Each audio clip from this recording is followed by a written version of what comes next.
متحدہ قومی موومنٹ کے سینئر رہنما ڈاکٹر فاروق ستار نے جنوری سے اب تک حادثات میں 150 شہریوں کی اموات پر سندھ حکومت کے احتساب کا مطالبہ کر دیا۔ کراچی میں پریس کانفرنس کرتے ہوئے فاروق ستار کا کہنا تھا کہ سینکڑوں افراد ڈمپر، کنٹینر اور ہیوی ٹریفک کی دہشت گردی کا نشانہ بنے، لیکن میئر کراچی کا کوئی ایک بیان سامنے نہیں آیا۔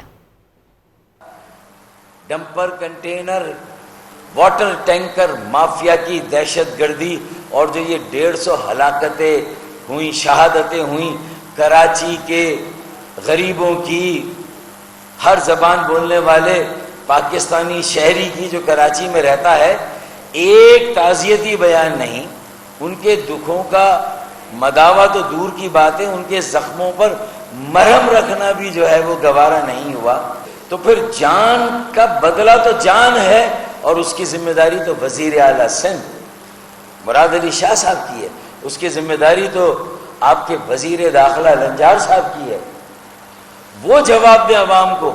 ان کا احتساب اور ان کا حساب ہونا چاہیے۔